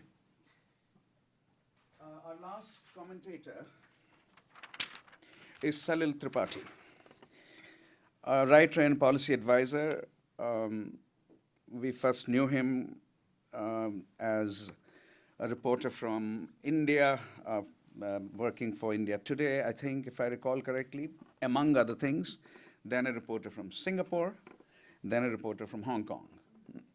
So, and then for his long association with PEN International, and his chairing of the Writers in Prison Committee of PEN International for as many as 6 years, and now, which ended in 2021, and he's now a member of PEN International's board. So for most of his life, perhaps all of his life, he has been writing about, reporting on, working on human rights. So, Salil, your comments on Siddharth.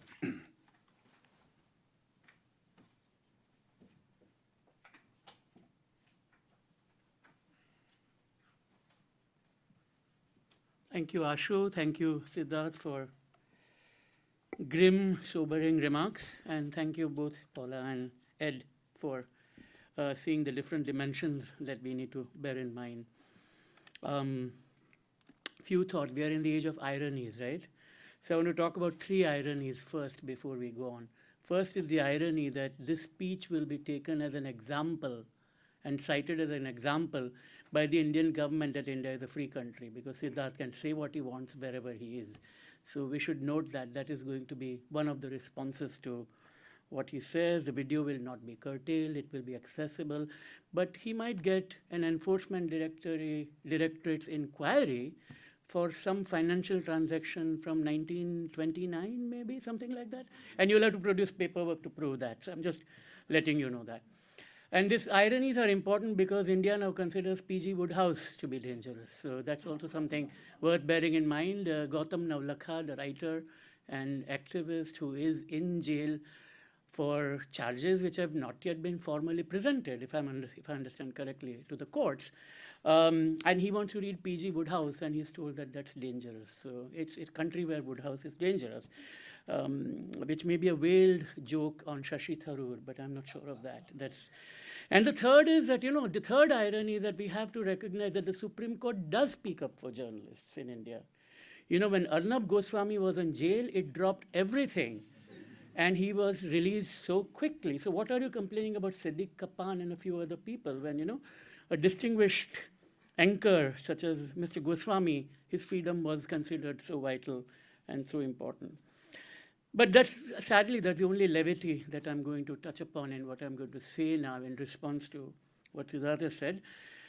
He started quite rightly with 1977 and the whole notion of the emergency and what it did, and the bend and the crawl, the famous quote of L.K. Advani that he mentioned.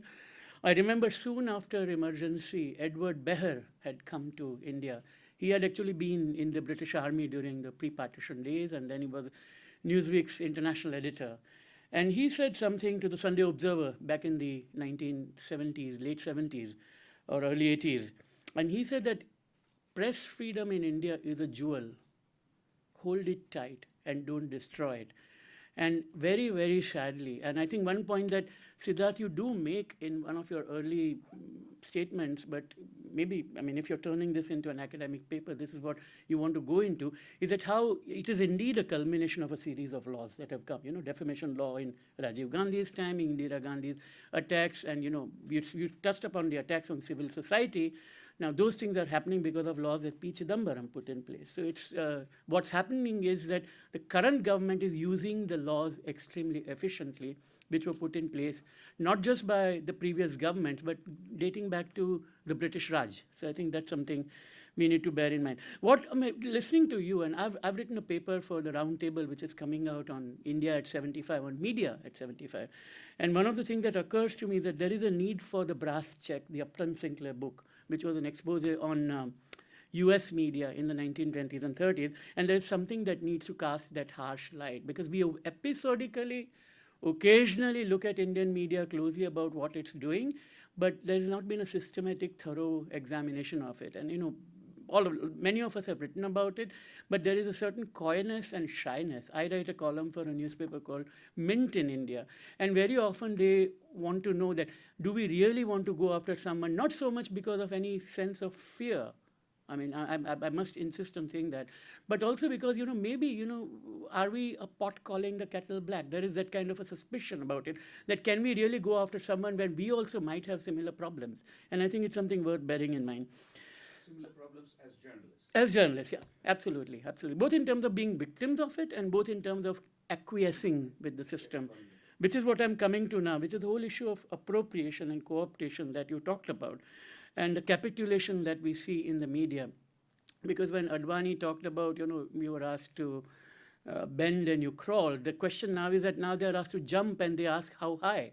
That's what the Indian media typically are.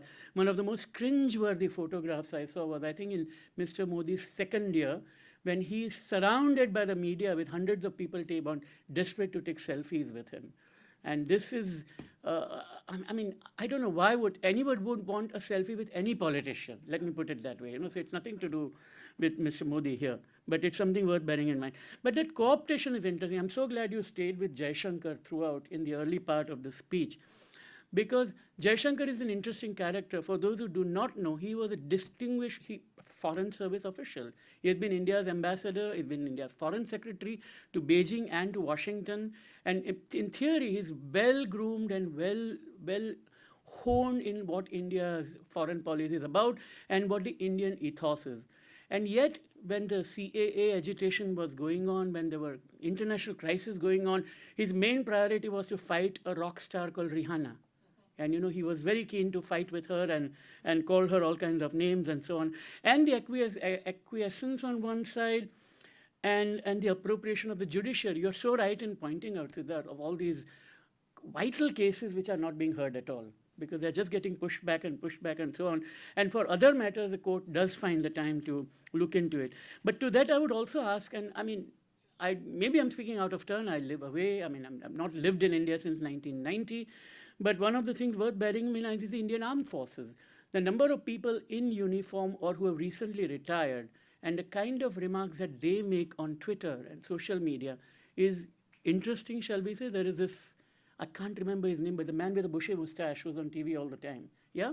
So there are people like that who speak all the time, which in a language which is unbecoming in any company. To see a former service person saying it, serving police officers, serving IAS officers, writing in a manner that shows a kind of co-optation which is scary and unnerving. I mean, if I were, of course, if I were a Muslim or Dalit, I would be very worried in India. But even if I were a secular liberal person, I would be very, very concerned about what that might do to it.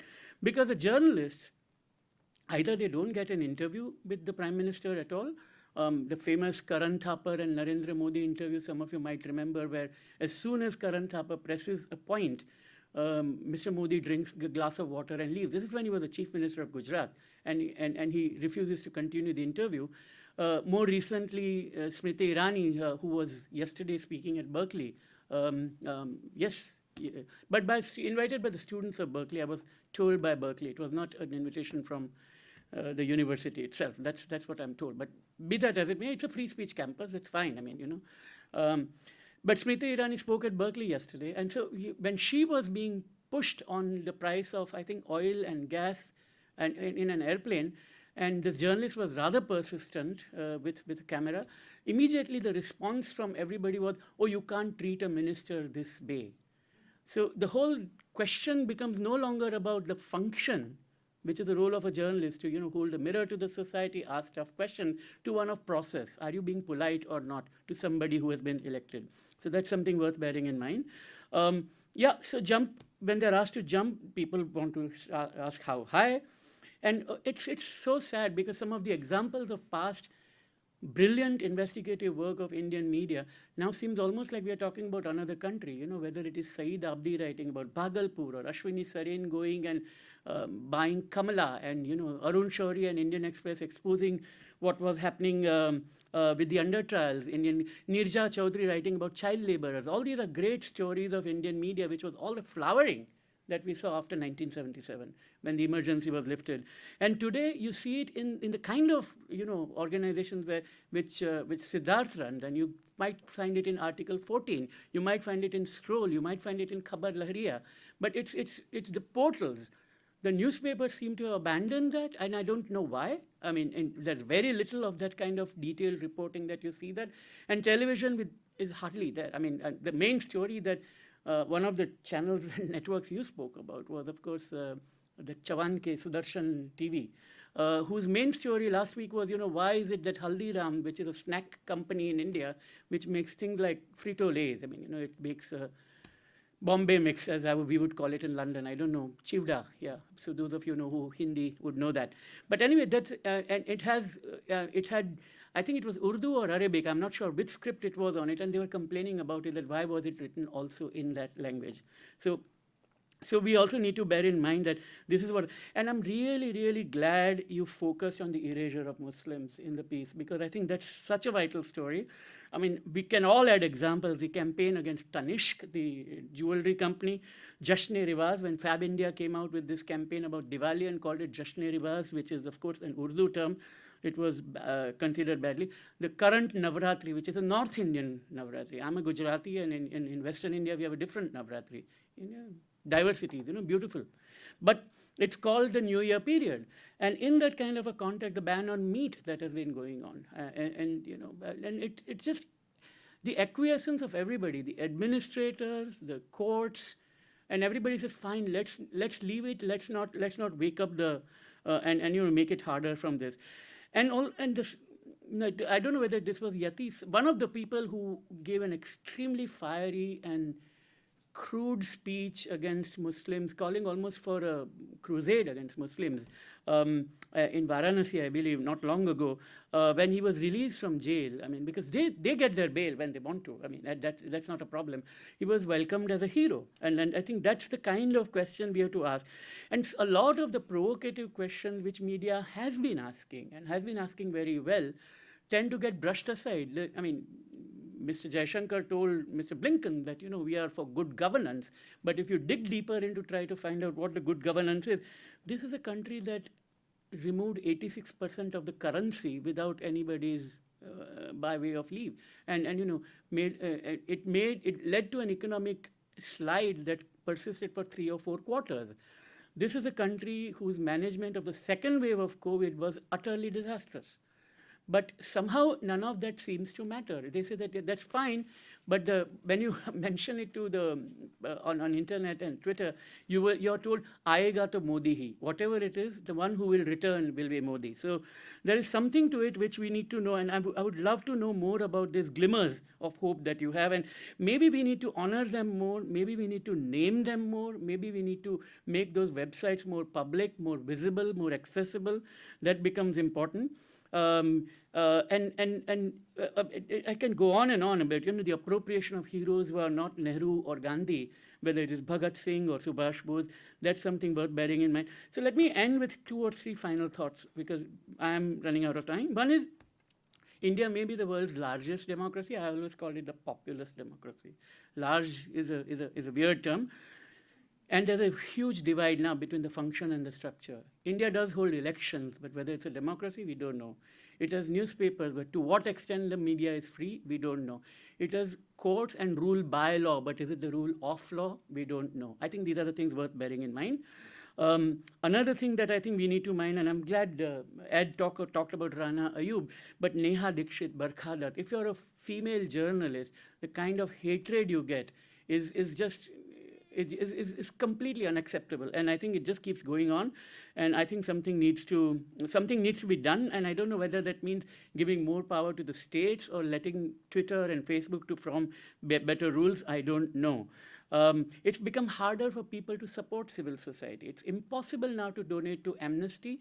I'm sure it's very hard to donate to Wire, because if you do donate to Wire, somebody is going to look at your tax file at some point. So people are hesitant about even subscribing to it. So that's the problem. But I do want to end with hope, but not with hope as in concrete terms, but with two statements, two quotes from two people I admire. One you will immediately recognize because it's Gandhi and it was in the film. When I despair, I remember that all through history, the way of truth and love have always won. There have been tyrants and murderers, and for a time they can seem invincible, but in the end, they always fail. Think of it, always. And what gives me the hope to say this is what Václav Havel said. And this is what he said. Hope is not the same thing as optimism. It is not the conviction that something will turn out well, but the certainty that something makes sense regardless of how it turns out. And that's the kind of journalism you do. Thank you. We can all go there now. Let me propose the following. We have 20 minutes left. There are two ways to organize our time. 20 minutes left. Ed, are you still on? No. There are two ways to organize our time. We could ask Siddharth to respond to some of the comments, or we could take your questions. I think I would prefer the latter. Let's take audience questions now and see how much of our 20 minutes can be used that way. And we can discuss, we'll see whether we have time to take up some of the comments that were made. So what are the audience questions? I can't check on, I can see Ed. Yes, I can see it. Questions for Siddharth, especially, but feel free to ask other panelists as well. Yes, Kalai. And in the interest of time, brevity will be the soul of intelligence. In fact, my question is a question from a friend of mine. I just happened to meet a Kashmiri friend in Chennai before, leaving to India. He was very particular that I should meet him this time. He instead spoke less about his politics, more about life, because he doesn't want to talk about politics. He has this question, particularly to he believes that Wire and the sunshine intellectual somehow, actually, that's a force that's somehow opposing BJP. Now we all hopeful in that sense, being party to that. So his question is, the vision of India, who opposes the BJP now, the Indian intellectual, he sees some sort of poverty of imagination in that. Is that, can India be imagined as a negotiated contract as a civil, social, legal, instead of ever believing in Indian nationalism? Can someone be Indian, either Kashmiri or Tamil or Assami or anyone, without necessarily believing in Indian nationalism, ever possible to imagine? Because the opposition also seems to be giving that scope for him. So that I was wondering why he's asking, but I thought I was worth asking this question here. Siddharth, will you answer? Yeah, sure. I think in the interest of, I'm not sure, because he didn't have the microphone with him. Yeah.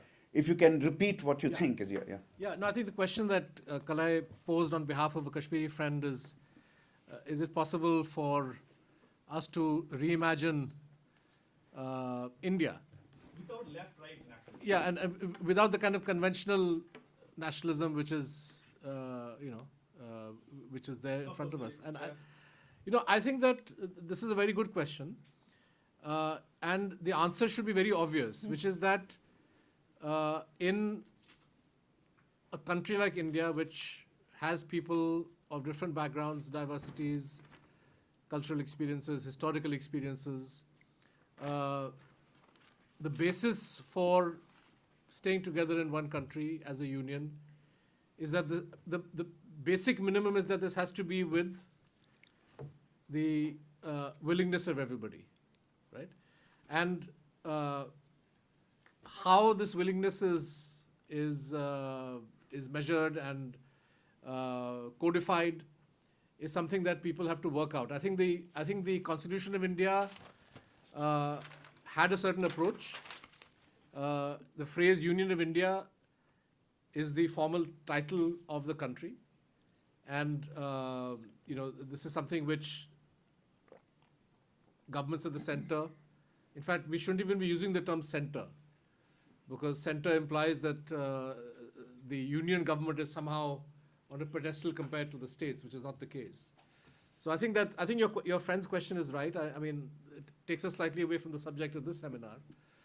But I think that whether it's Kashmir or any other part of India, it is futile to think that India can be a strong, united country if it does not carry all the people who are part of this, who are within its borders, in terms that are agreeable to all, right? So I think the phrase you use, in negotiated contract, social contract, I mean, these are definitely things that any liberated, liberal, forward-looking democracy of the kind India should aspire to be would want to look at very seriously.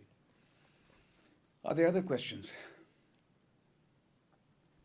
Rajiv, a former dean, professor of economics.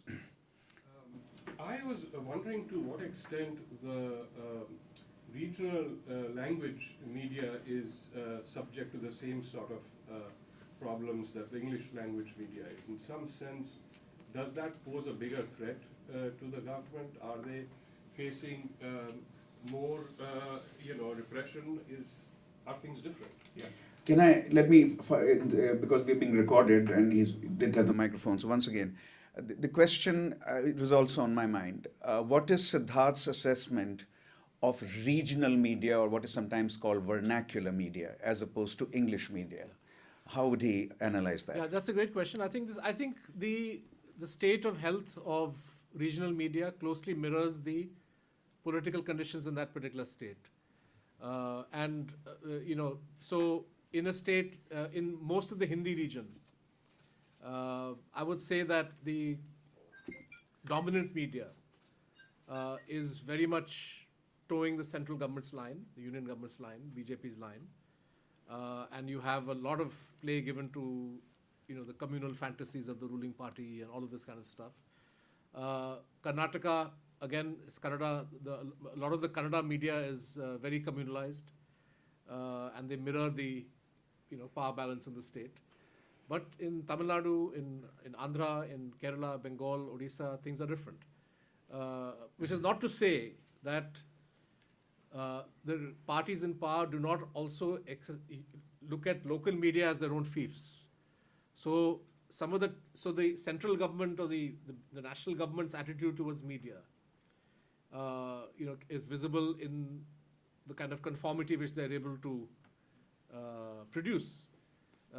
But in Bengal, I wouldn't imagine that I think that the kind of levers of coercion that the West Bengal government has over the Bengali language media, through the power of advertisements and various other kinds of pressures that they can exert. That this is also very much part of the reality. So opposition rule states, it's not as if the media is functioning in a fully free and independent fashion. Other questions? Yeah. Hi, so Siddharth, my question is generally about the nature of historical thinking in media. Because what I see, and you're doing stunning work, I think you're one of the few people doing that kind of work, but even there, and this is a kind of, not really a criticism, but kind of thinking about what I see with Scroll and with Wired, is that there's a knee-jerk reaction to the agenda that the Hindutva, and we said that we've seen that since the last 8 years, there's something that happens and you respond. There's something that happens, you respond. So my question to you is that how you, as a media organization, creates a different kind of a debate in which the Hindutva figures have to respond. And that we have not seen in the last 8 years. Yeah. And so and I think for me that question could also, and this is just a footnote, is how to think historically about the kind of questions that Sasank Paribar has been throwing to us for the last 100 years. Yeah. Like Akhand Bharat, unfortunately, is not a 1947 question. It is not even a 1200 AD question. It actually goes back to the Harappan question, the Indus question. So I think what I'm kind of asking is that how you as an organization are thinking of putting forward a debate in which, or an agenda in which they respond. Can I, Siddharth, let me add to this. I've been, when we heard Paula speak and when we heard Ed describe the India that he saw, right? And when we think about how so many media organizations, I think you should certainly add to the list Indian Express, for which I write columns. I think they, and the Hindu, I think there is considerable independence shown. Not all of legacy newspapers, and Dainik Bhaskar. Dainik Bhaskar, for which I might write, they have asked me. So Deccan Herald is also very Deccan very Herald. strong. So I think not all of it. So we should add those also. But anyway, the point here is this: so many media organizations going through the, what did Ed say? Arnabization of people who had very different concepts of politics and India or Indian nationhood, transforming themselves in the last 8 years, right? One can think of many Arnabs actually. That theoretically leads us to Gramsci. Antonio Gramsci, when he invented the concept of hegemony, he basically said that the state under certain conditions can create an appropriate atmosphere in large atmosphere through cultural organizations, especially the media, not only the media. So it would be worth asking, and as a political scientist I deal with this question all the time, it is worth asking whether India's political common sense is going through a radical transformation. That is what it means to create hegemony. That the political common sense, the way masses speak about politics, the way masses speak about the nation, that has transformed remarkably. Now the speed may be surprising, certainly surprising, but in your view, first of all, is that hegemony becoming deeper and deeper? That's a question worth asking, and media will be part of that. Secondly, the counter-hegemonic project. Counter-hegemonic project also has to think about reconceptualizing politics and reconceptualizing what the media does. I think that's very important. This will remain a very important connection between politics and media, even in thinking about counter-hegemony. Yeah. How would you respond to this way of summarizing much of what Paula said, and now my Gramscian take on what Ed said and what the comment just was? Yeah. No, those are great questions. I mean, frankly, a lot of media functioning, it's the nature of being primarily a news organization, that you are reporting and commenting and analyzing events as they unfold. And I think part of the hegemonic strategy of the BJP is to constantly create new events, new provocations, which you can't afford to ignore either. But the more you engage, the greater valence or greater salience those agendas acquire. And frankly, many newsrooms like ours debate what is the best way to engage with some of these things. And I don't think there's a very clear answer to that. I'm very, even though I spoke with a lot of passion about the dangers that lie ahead and so on, I'm not sure that news organizations are necessarily the locus for counter-hegemony, in the sense that our job is to report, our job is to provide a platform for discussion, our job is to help readers analyze and understand what's happening. But we reflect what others in society also are doing. So I'm not sure the entire burden of counter-hegemony can be loaded onto the media, but we try in our own way, for example, to, through investigations, through flagging certain, I think selection of news, selection of issues for discussion and debate when, like recently, we decided that we would do a series. It was the 70th anniversary of India's first general election, which the mainstream media completely ignored. Government wasn't bothered about the anniversary. But we decided to do 4 or 5 pieces. We had Anit Shani, we had the former election commissioner, various people writing about what the significance of the 1951-52 election was. And also looked at the role of the BJP then, the role of the Communist Party, and some, I think, valuable insights did emerge which people may find useful. So I think there are, I think we do need to look at some of these projects that are away from the pushes and pulls of the news cycle and the, the provocations and, agendas of those who exercise hegemony. But I think that burden has to fall on many, many other people. So that's the view which would historically and theoretically go in the following direction. That just as the hegemonic project was a political project into which the media was incorporated, or large chunks of it, not all. Counter-hegemonic project also has to begin as a political project, which can, and media can be an ally of that or can oppose that, whatever, but the media cannot be the starting point of a counter-hegemonic project, is perhaps what you're saying, exactly. That's what social science and historical examination of these projects has also said, that it has to begin as a political project, right? I think where we come in, yeah.